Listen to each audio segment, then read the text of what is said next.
नमस्कार दोस्तों, A to Z by Manish में आप सभी का एक बार फिर से बहुत बहुत स्वागत है। इस वीडियो में हम लोग पढ़ने वाले हैं भारतीय संविधान के भाग 2 यानी पार्ट 2 के बारे में। इसके पहले वीडियो में हमने पार्ट 1 को कवर किया था, जिसमें हमने आर्टिकल 1 से 4 तक के बारे में काफ़ी विस्तार से वहाँ पे हमने जाना था। आज इस वीडियो में आर्टिकल 5 से 11 जो कि भाग 2 से संबंधित है, उसको हम यहाँ पे डिस्कस करेंगे। तो अगर आप इसके पहले वाले वीडियो को नहीं देखे हैं तो आप डिस्क्रिप्शन में दिए गए लिंक को क्लिक करके आप पहले वाले वीडियो को देख सकते हैं। अगर आप इस चैनल पे नए हैं, पहली बार है, तो चैनल को ज़रूर सब्सक्राइब करें। अगर आप किसी भी गवर्नमेंट एग्ज़ाम की तैयारी करते हैं तो ये चैनल आपके लिए बहुत ही हेल्पफुल होने वाली है। तो आइए शुरू करते हैं बिना किसी देरी के। यहाँ पे पार्ट 2 को हम यहाँ पे डिस्कस करेंगे, भारतीय संविधान के पार्ट 2 को। क्या कहता है भारतीय संविधान का पार्ट 2? भारतीय संविधान का भाग 2 नागरिकता से संबंधित है। यहाँ पे नागरिकता से संबंधित है भाग 2, जिसमें नागरिकता प्राप्त करने और खोने के नियम, नागरिकों के अधिकार और कुछ विशेष श्रेणियों जैसे विदेशी नागरिकों और भारतीय मूल के व्यक्तियों के लिए विशेष प्रावधान शामिल किए गए हैं। यहाँ पे आप एक चीज देख सकते हैं, यह भाग जो है परिभाषित करता है कि संविधान के लागू होने के समय कौन लोग भारतीय नागरिक थे, इसके बारे में यहाँ पे बताया गया है। नागरिकता अधिनियम 1955 के तहत ये नागरिकता प्रदान किए जाते हैं, जो कि 30 दिसंबर 1955 को अधिनियमित किया गया था। यह भारतीय नागरिकता के अधिग्रहण, ये जो 1955 का नागरिकता अधिनियम है, क्या कहता है कि नागरिकता के अधिग्रहण और निर्धारण के लिए कानून को बताता है, कानून को संरक्षित करता है। इसके अंतर्गत क्या आता है कि इसमें बताया गया है 1955 के अधिनियम में कि नागरिकता जो है 5 तरीकों से ली जा सकती है और 3 तरीके से नागरिकता खत्म हो सकती है। अब देख लेते हैं यहाँ पे नागरिकता प्राप्त करने के जो 5 तरीके हैं वो कौन कौन से हैं। पहला है बाय बर्थ, जन्म से। यदि कोई व्यक्ति भारत में जन्म लेता है तो उसे भारतीय नागरिकता प्राप्त होती है। दूसरा है बाय लिनेज, यानी कि वंश के द्वारा। यदि किसी व्यक्ति के माता पिता में से कोई भी एक भारतीय नागरिक है तो उस व्यक्ति को नागरिकता मिल सकती है। तीसरा है पंजीकरण के द्वारा, यानी कि कुछ मामलों में विदेशी नागरिक भारतीय नागरिकता के लिए पंजीकरण कर सकते हैं। इसके तहत यहाँ पे वो नागरिकता प्राप्त कर सकता है पंजीकरण के द्वारा। चौथा है प्रकृतिकरण के द्वारा, यानी कि नेचुरलाइजेशन। कुछ विशेष शर्तों को पूरा करने वाले विदेशी नागरिक प्रकृतिकरण के तहत भारतीय नागरिकता प्राप्त कर सकते हैं। पांचवा है क्षेत्र के समावेशन के आधार पर। यदि कोई विदेशी क्षेत्र भारत में शामिल हो जाता है तो उस क्षेत्र के निवासी भारतीय नागरिक बन जाते हैं। तो ये 5 तरीकों से भारत के नागरिकता को आप प्राप्त कर सकते हैं। उसके बाद में नागरिकता 3 तरीकों से आपकी समाप्त हो सकती है। पहला है सैक्रिफाइस, यानी कि त्याग। कोई व्यक्ति स्वेच्छा से अपनी नागरिकता छोड़ सकता है। दूसरा है टर्मिनेशन। कोई व्यक्ति किसी दूसरे देश की नागरिकता ग्रहण करता है तो उसकी पूर्व की नागरिकता जो है वो समाप्त हो जाती है।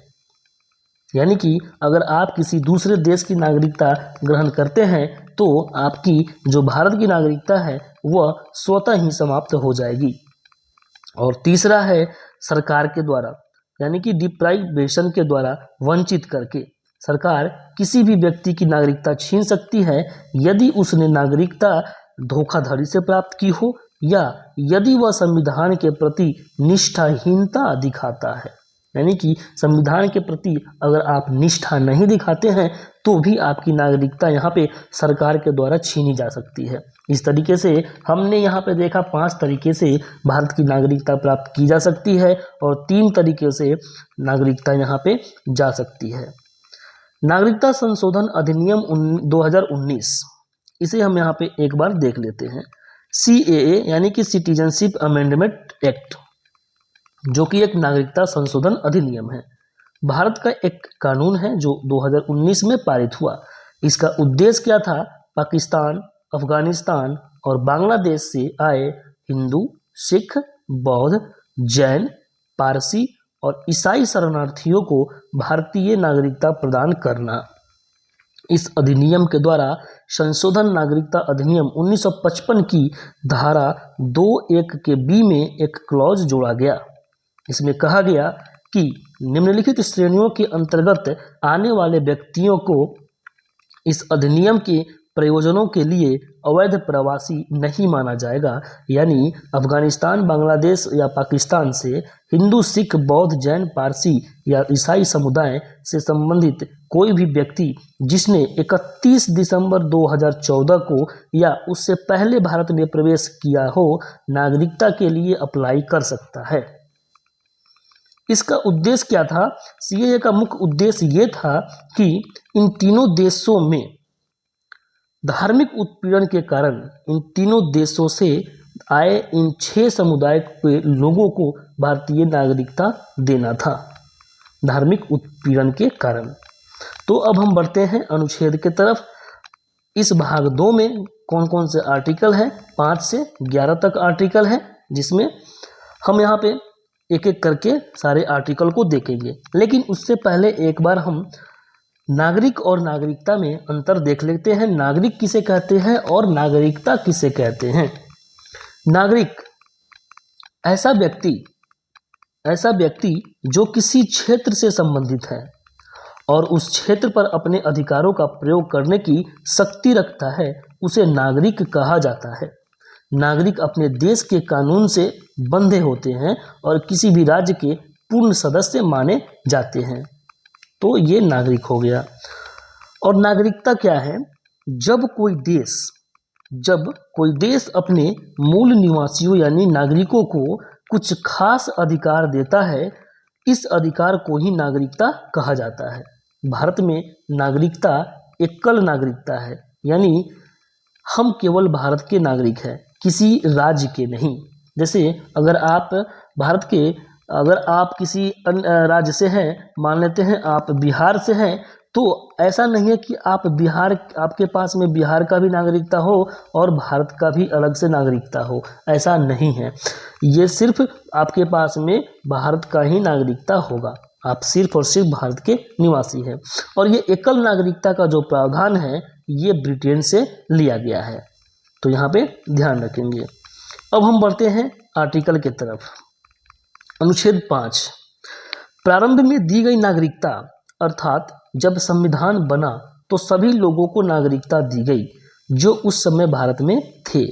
जो व्यक्ति भारत के निवासी और जन्मे थे, उन्हें नागरिकता प्रदान की गई। ऐसे लोग जो भारत में रहते थे लेकिन भारत में पैदा नहीं हुए थे, लेकिन उनके माता पिता में से कोई एक भारत में पैदा हुआ था, उन्हें भी उस समय अनुच्छेद 5 के तहत उन्हें नागरिकता प्रदान की गई थी। उसके बाद में अनुच्छेद 6 में क्या कहा गया है? अनुच्छेद 6 ये कहता है कि पाकिस्तान से आए भारत के लोगों को नागरिकता दी गई। विभाजन के दौरान भारत आए पाकिस्तान से लोगों की नागरिकता से ये जुड़ा अनुच्छेद है। इस अनुच्छेद के मुताबिक 19 जुलाई 1949 से पहले भारत आए लोग अपने माता पिता या दादा दादी में से किसी एक का जन्म भारत में होने पर स्वतः ही भारतीय नागरिक बन जाएंगे, ये अनुच्छेद 6 कहता है। किंतु अगर वह संविधान बनने के बाद भारत आएंगे तो उन्हें नागरिकता नहीं दी जाएगी, उन्हें पंजीकरण की प्रक्रिया से गुजरना होगा। उसके बाद में वो देखा जाएगा एलिजिबल है तो उसे नागरिकता मिलेगा या फिर नहीं मिलेगा, ये अनुच्छेद 6 कहता है। अनुच्छेद 7 में देखते हैं क्या है। अनुच्छेद 7 यह प्रावधान करता है कि 1 मार्च 1947 के बाद भारत से पाकिस्तान गए, अभी हमने अनुच्छेद 6 में देखा कि भारत से वहां पाकिस्तान से भारत आए नागरिकों को नागरिकता देने का प्रावधान किया गया था, लेकिन अनुच्छेद 7 क्या कहता है? पाकिस्तान से यहाँ पे भारत से पाकिस्तान गए, वह व्यक्ति भारत के नागरिक नहीं माने जाएंगे जब तक कि वह पुनः बसने के लिए विशेष रूप से भारत लौट आए और उन्हें अनुमति दी गई हो। यानी कहने का मतलब ये हुआ कि जो लोग 1 मार्च 1947 के बाद पाकिस्तान चले गए वे तब तक भारतीय नागरिक नहीं माने जाएंगे जब तक वे कानूनी पुनर्वास परमिट के साथ भारत वापस नहीं आ जाते। ये अनुच्छेद 7 कहता है। अनुच्छेद 8 में क्या है? यह अनुच्छेद भारत के बाहर रहने वाले जो नौकरी करने गए हैं या फिर विदेशी भ्रमण करने के लिए गए हैं उन भारतीय मूल के कुछ व्यक्तियों के नागरिकता के अधिकारों को वर्णन करता है, विशेषकर उन लोगों के लिए जिनके माता पिता या दादा दादी भारत में पैदा हुए थे और वो अभी भारत से बाहर रह रहे हैं। उनके लिए यह अनुच्छेद यहाँ पे प्रावधान देता है कि वो भारत का नागरिकता प्राप्त कर सकता है। विशेष करके NRIs के लिए यहाँ पे अनुच्छेद 8 यहाँ पे अप्लाई होता है। अनुच्छेद 9 में क्या है? अनुच्छेद 9 क्या कहता है?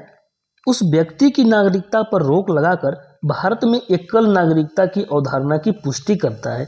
यानी कि जो हमने एकल नागरिकता का जो प्रावधान ब्रिटेन से लिया था उसकी पुष्टि जो है अनुच्छेद यहाँ पे 9 में की जाती है। यानी कहने का मतलब ये हुआ कि यह अनुच्छेद दोहरी नागरिकता की अवधारणा को नहीं मानता है। कहने का मतलब ये है कि यह कहता है कि यदि कोई व्यक्ति स्वेच्छा से किसी अन्य देश की नागरिकता प्राप्त करता है तो वह भारतीय नागरिक नहीं रहेगा। अगर आप चाहे तो अगर इस अनुच्छेद के तहत नहीं हो सकता है कि आप भारत का भी नागरिक हो और मान लेते हैं कि अमेरिका का भी नागरिकता आपके पास में हो, ऐसा नहीं हो सकता है। या तो आप यहाँ पे सिर्फ और सिर्फ भारत का नागरिक बन के रहिए या फिर आप जैसे ही अमेरिका का नागरिकता लेंगे तो आपकी ये भारत की नागरिकता अपने आप खत्म हो जाएगी। अनुच्छेद 10 देखते हैं। अनुच्छेद 10 में क्या कहता है?